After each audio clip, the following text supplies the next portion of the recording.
क्योंकि हमारे यहाँ सारी व्यवस्था भगवान भरोसे है। पर MR11 जो है वो 11 साल पहले इसकी योजना बनी थी बनने की, और ये आज तक वहीं का वहीं उलझा पड़ा हुआ है। MR11 पर ना तो आगे बढ़ पा रहा है ना पीछे खसक पा रहा है। MR11 को 11 साल हो गए। वहाँ ठीक है, जब इसका नाम रखा गया शायद ये सोच के रखा होगा कि 11 वर्ष बाद ये रोड बनकर तैयार होगी। तो 1 महीना पूरा हो गया, नगर निगम को 1 रुपए की भी आय नहीं हुई है और पूरा महीना बीत गया है। कारण ई पोर्टल 2 शुरू नहीं हो पाया है। सरवटे और पटेल ब्रिज से चलने वाली जितनी बसें हैं ये सब पोलो ग्राउंड में पार्क हुआ करेंगे। इनकी वजह से शहर के ट्रैफिक का जो कबाड़ा हो रहा है उसको देखकर अब तय किया गया है कि ना कि शहर के अंदर ही पार्किंग दे दी जाए। आंधी तूफान कल बहुत जबरदस्त आया है। बड़े तूफान के कारण जो है यहाँ कई झाड़ गिर गए। जो बता रहा है ये तूफान केवल 40 किलोमीटर की स्पीड का था। ये बता रहा है कि शहर 30-40 किलोमीटर की हवा में कैसा हिल सकता है।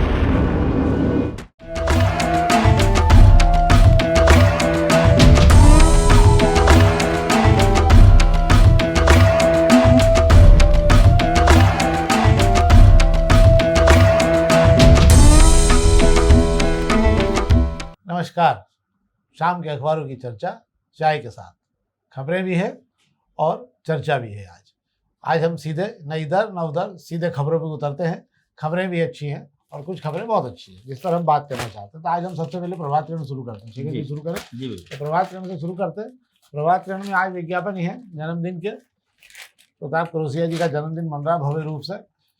हाँ, इस पर हम बात कर लेते हैं। इस पर बात करते हैं। एक तो MR11 की टाउनशिप, MR11 जो है वो आज वहीं का वहीं उलझा हुआ है। MR11 के MR12 भी उलझा हुआ है वैसे तो, पर MR11 जो है वो 11 साल पहले इसकी योजना बनी थी बनने की, और ये आज तक वहीं का वहीं उलझा पड़ा हुआ है। MR11 पर ना तो आगे बढ़ पा रहा है ना पीछे खसक पा रहा है। क्या है शेखर जी पूरा मामला? आप सही कह रहे हैं कि IDA को इस सड़क को बनाना हैगा, और IDA की खासियत जो मैं कुछ वर्षों में जो मैंने देखी है कि IDA जो पुल बनाने में तो माहिर हो गया हैगा। समय से पहले शानदार पुल बना देता, पर IDA कभी किसी सड़क को समय पे नहीं बना पाता है। ये IDA की खूबी है। जैसा आप बता रहे हैं कि MR11 को 11 साल हो गए। वहाँ ठीक है, जब इसका नाम रखा गया शायद ये सोच के रखा होगा कि 11 वर्ष बाद ये रोड बनकर तैयार होगी, क्योंकि इसकी जो बाधाएं हैं उसको IDA आज तक नहीं हटवा पा रहा। कहीं टाउनशिप की बाधाएं, कहीं किसानों की बाधाएं, कहीं बस्तियों की बाधाएं हैं। और बीच में पहले काम शुरू भी किया गया था ये सोचकर कि ठीक है, जितनी जगह मिल रही पहले उतना तो काम कर लें ताकि उसको देख के ही लोगों को हटाया जा सके। और वो उल्टा गया कि जितनी जगह मिली उतना कुचुर काम करने के चक्कर में वो सड़क की जो ऐसी गत हो रही है कि टुकड़ों टुकड़ों में उसको जोड़ के बना रहे हैं, और ना ये बाधाएं हट रही है ना IDA इच्छा शक्ति कर पा रहा है इसको बनाने की। और एक अच्छी योजना जो इस शहर के लोगों को मिलना चाहिए उसका कोई लाभ नहीं मिल पा रहा है। हम एक और खबर बात कर लेते हैं। अंततः जो है वो नगर निगम ने जो नक्शे पास हो गए थे बिना उसके क्या उसमें क्या मामला था, टाउन एंड कंट्री प्लानिंग से बिना अनुमति के मंजूरी के पास करा दिए गए थे। उसमें जो बड़ा खेल हुआ था उस पर नगर निगम, उस हमाम में फिर एक बार नगर निगम के अधिकारी भी नहाए धोए हुए पाए गए। और मजेदार बात है, पूर्व कमिश्नर का आदेश था उसको भी घोल घाल के पी गए। इस मामले में जो 2 या 3 इंजीनियर दोषी पाए गए। क्या है शेखर जी पूरा मामला? बिल्कुल सही कह रहे हैं कि अब ये बड़ी दिलचस्प खबर है कि नगर निगम में कितना घोलमाल होता है ये तो हम देख ही रहे हैं। जैसे जैसे घोटाले उजागर होते हैं, अब एक नक्शे का भी एक नया घोटाला सामने आ गया है। नगर निगम कमिश्नर 2 साल पहले नगर निगम कमिश्नर हर्षिका सिंह ने आदेश जारी किया था कि डाटा फार्म से शहर के मध्य क्षेत्र के नक्शे पास नहीं किए जाएं। ये वो इलाके हैं जिसके अंदर हम बात कर लेते हैं, न्यू देवास रोड हो गया, छावनी हो गया, मुरई मोहल्ला हो गया, पारसी मोहल्ला हो गया, है ना, तो ये भागीरथपुरा हो गया, बमोरी हो गया। यहाँ के नक्शे पास नहीं किए जा सकते क्योंकि टाउन एंड कंट्री प्लानिंग से यहाँ ये किसी उसमें स्वीकृत नहीं है किसी की कॉलोनी में। ऐसे में इसके लिए टाउन एंड कंट्री प्लानिंग से पहले मंजूरी लाओ, उसके बाद नगर निगम को मंजूरी देना चाहिए। हर्षिका सिंह ने वर्षों से चले आ रहे हैं इस खेल को रोका था। अब बड़ा सवाल ये है कि जब कमिश्नर ने रोक दिया तो नीचे वालों को जिन्हें अमल कराना था, नक्शा विभाग के जो मुखिया थे उस समय के सिटी इंजीनियर क्या, उस समय के निगम मुख्यालय के BO, इन्होंने तगने नक्शे पास कर दिए हैं। इनके जो नक्शा विभाग के प्रभारी राजेश उदावत ने इस मसले को उठाया है और नामजद शिकायत की है कि कौन से नक्शे इन जिम्मेदारों ने कमिश्नर के आदेश को अनदेखा करके पास किए हैं। हालांकि इस पे कार्रवाई कितनी होगी ये अलग सवाल है। क्यों? क्योंकि हर्षिका सिंह यहां से जा चुकी है। अब अफसर बदल गए हैं तो, और यहां से जिन एक अफसर पर शिकायत का नाम आ रहा है वे भी जा चुके हैं। तो जो बचे हैं उन पर कार्रवाई होती है या नहीं होती है, ऐसा हम पुराने मामलों में देख चुके हैं कि ये महज एक शिकायत बनकर ना रह जाए। हम पत्रिका की खबरों की बात कर लेते हैं। पत्रिका की खबरों में जो है एक आज टेंडर हुए हैं। नगर निगम ने टेंडर जारी किए BRTS पे 14 करोड़ रुपए के डिवाइडर जो है बनने को लेकर, सेंट्रल लैंडिंग को लेकर, और 90 दिन में रेलिंग और बस स्टॉप तोड़ने को लेकर भी टेंडर जारी कर दिए गए हैं। क्या है शेखर जी पूरा मामला? बिल्कुल आप सही कह रहे हैं, ये वही BRTS है जहां जिसको तोड़ने के लिए जिसको लेकर याचिकाएं लगी थी। 350 करोड़ रुपए इस पर खर्च किए गए थे। मैं आपको बता दूं, इसको बनाने के अंदर लिए राजीव गांधी चौराहे से देवास नाके तक के इस BRTS को हटाने के आदेश हो गए। सब लोग खुश हो गए, चलो अच्छा है, शहर से एक जंजाल खत्म हो रहा है, करोड़ों रुपया खर्च हो गया है। अब बड़ी दिलचस्प चीज ये है कि आपको जानकर वो होगा कि इस BRTS को जब तोड़ा जाएगा तो 39 लाख रुपए नगर निगम को खर्च देना पड़ेगा। और यहाँ से जो मलबा, रेलिंग की बात कर लें, बस स्टॉप का सामान भर लें, इससे नगर निगम को 3.25 करोड़ रुपए की कमाई होगी। 3.25 करोड़ रुपए की कमाई नगर निगम लेके खुश नहीं हो पाएगा। 14 करोड़ रुपए से ज्यादा का सेंट्रल डिवाइडर और स्ट्रीट लाइट नगर निगम को लगानी है जेब से। तो ऐसे में है कि नगर निगम 350 करोड़ तो सरकार के पहले सुहा हो है, अभी नगर निगम को यहाँ 14-15 करोड़ रुपए और खर्च करना है। और उसके बाद में जो बनना 3-3.5 करोड़ रुपए, 3.25 करोड़ रुपए मिलना है, उसके बदले लेकर नगर निगम इतने में खुश है। ठीक है, टेंडर जारी कर दिया, तोड़ना भी जरूरी है क्योंकि यातायात के दबाव को आसान करना है। सही बात है, पर ये सब योजनाएं पहले से भी हमारे यहाँ बड़ा दुर्भाग्य है कि दूसरे देशों में योजना 50 साल आगे की देख के बनती है, हमारे यहाँ 50 साल पीछे ही देख के बनती है। और उसी कारण ये होता है कि हम 50 साल पीछे अभी तक बने हुए हैं। एक खबर पर बात कर लेते हैं, ये अच्छी, अंततः फाइलें जो है वो बाबुओं के चक्कर से मुक्त हो जाएंगी अब। और 47 में 17 विभागों में जो है ई-ऑफिस का कार्य शुरू हो गया। मतलब फाइलें इधर से उधर टेबलों पे नहीं जांचेगी। अब आप जाएंगे तो अधिकांश बाबुओं की टेबल आपको बिल्कुल खाली मिलेगी। केवल आपको आपका फाइल नंबर डालना होगा और आपको कंप्यूटर पता चल जाएगा कि आपकी फाइल कहाँ कहाँ घूम रही है। अब इस पर कोई जादूगरी शुरू हो जाए तो बात अलग है, हालांकि इस पर सारे लोग देख सकते हैं कि उनकी फाइल कहाँ है, क्या तो इसमें भाई वो लोग बेरोजगार हो जाएंगे जो फाइलें इधर से उधर ले जाने के लिए जो घूमते हैं, जिनका घर चलता है। इनसे बात कर ले, हम नगर निगम की बात कर, जो बड़े घोटाले होते हैं वो फाइलों को इधर से उधर ले जाने में ही होते हैं। और इसके अंदर उन बाबुओं का बड़ा रोल रहता है जो फाइलों को एक विभाग से दूसरे विभाग तक, एक अफसर से दूसरे अफसर की टेबल तक पहुंचाते हैं। बेचारे इनके तो जेब ही खाली हो जाएगी। हाँ, अब उनको बेचारों की उनकी दिक्कत ये होगी कि अब उनको वेतन से घर चलाना पड़ेगा। अभी तक तो उनको बहुत सारे को तो यही नहीं मालूम का वेतन क्या है। अब हम दोपहरी खबरों की बात कर लें। दोपहरी खबरों में पहले पेज की खबरों में बात करें तो चीन ने पाकिस्तान को PL-15 मिसाइल जो है वो दी है।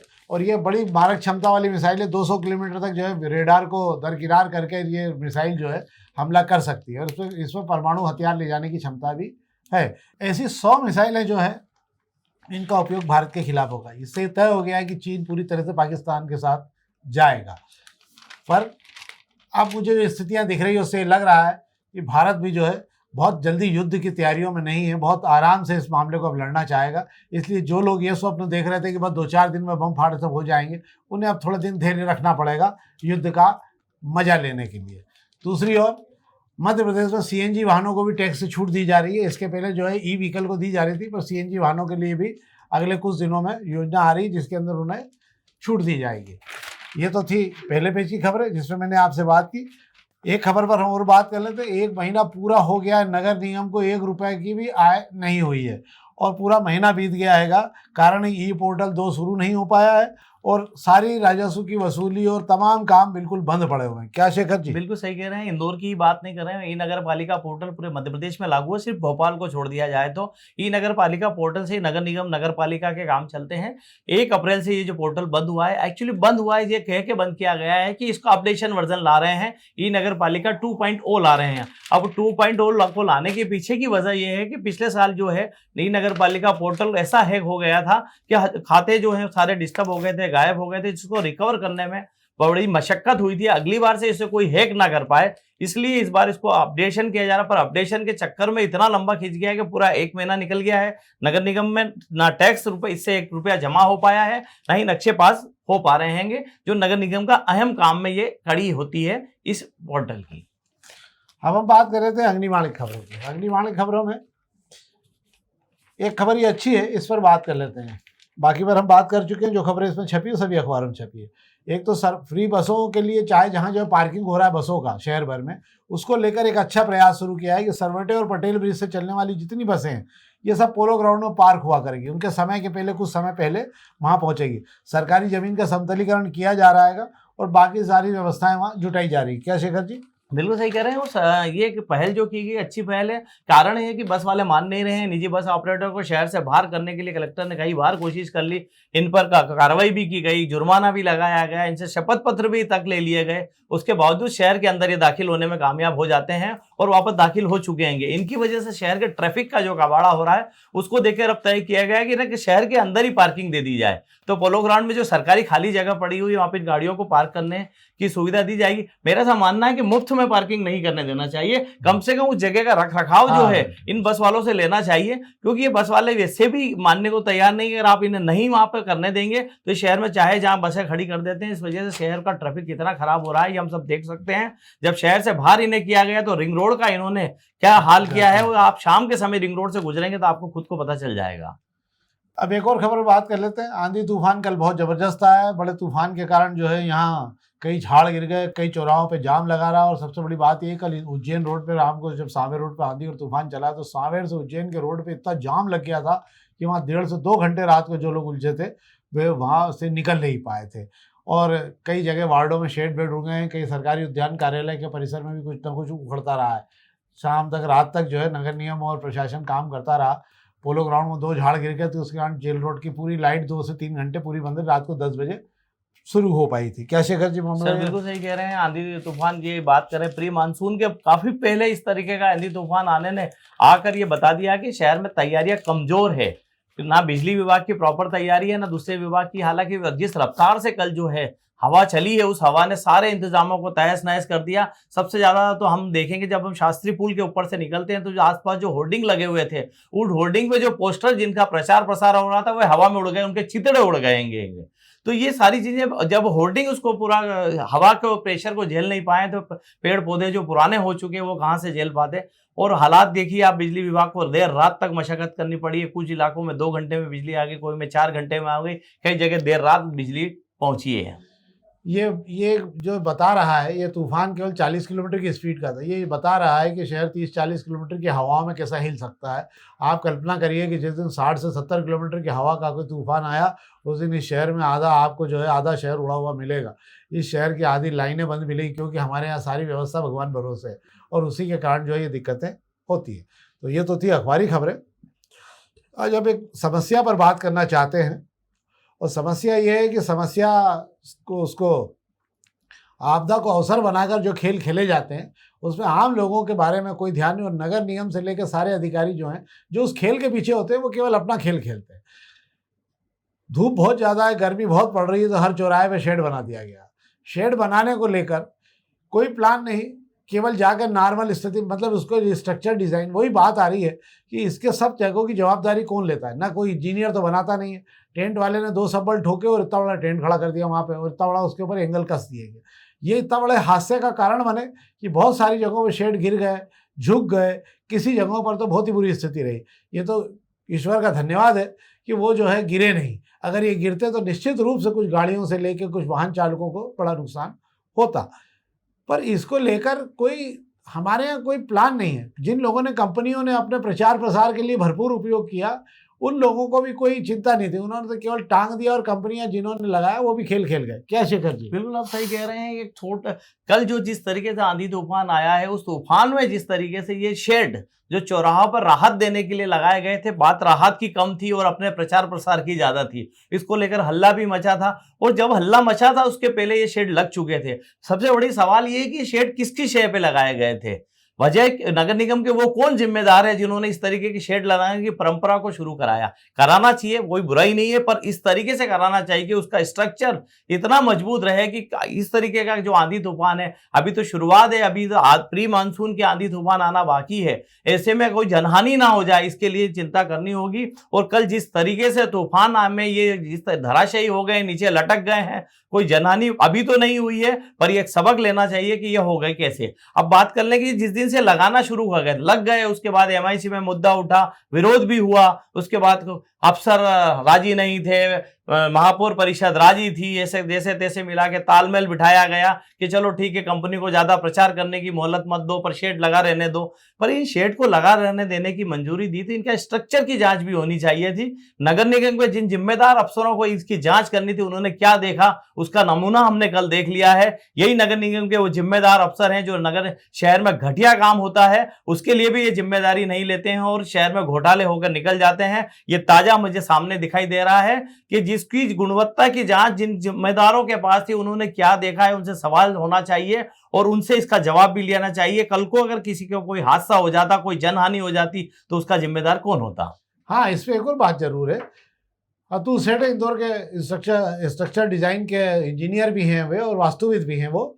उन्होंने सबसे पहले जब ये शेड लग रहे थे उसका एक फोटो डाला था हमारे यहाँ भी, और उन्होंने नगर निगम इसकी शिकायत भी थी कि आप जो ये स्ट्रक्चर के लिए खड़ा कर रहे हैं ये केवल 1 से आधा फीट भी नीचे नहीं है, और ये अगर आपने इसके ऊपर पूरा लोड डाला तो ये शेड आज नहीं तो कल नहीं तो गिर जाएंगे। पर नगर निगम के कानों तक जू नहीं रहेंगी, खबर छपने के बाद भी जू नहीं रहेंगी, और वो सारे के सारे शेड जो है अंततः जो है धराशायी हो गए। पर केवल जिन लोगों को लाभ मिलना था वे अपना लाभ कमाने के चक्कर में रह गए। मुझे ऐसा लगता है कि अगर इस आप थोड़ा ध्यान रख के वैसे शेड के नीचे खड़े हों जो वाहन खड़े करते हैं, नहीं तो आप शेड की धूप से तो बच जाएंगे पर इलाज के खर्च से आपको बचना बहुत मुश्किल होगा। तो इसका बात का भी ध्यान रखना पड़ेगा कि नगर निगम कोई काम कर रही हो तो बहुत ज़्यादा भरोसा आपको सड़कों पे नहीं करना चाहिए, क्योंकि नगर निगम जो काम करती है वो आपने कल देख लिया है। तो ये तो थी हमारी खबरें और आज का हमारा मुद्दा था जिस पर हमको लगा कि चर्चा होना चाहिए, क्योंकि शहर के सम्मान का और शहर के लोगों की सुरक्षा का सवाल था। इसलिए हमने आज आपको जागृत किया। शेड के नीचे खड़े हो रहे हैं तो कृपा करके देख लें, नहीं तो किसी दिन आप उलझ जाएंगे। हम चाहेंगे कि ये कार्यक्रम हम आपके लिए बनाते हैं, हमें भरपूर प्रतिसाद मिल रहा है। हम चाहेंगे आप अधिक से अधिक इसे और आगे बढ़ाएं और अपने मित्रों तक पहुंचाएं। बहुत बहुत धन्यवाद।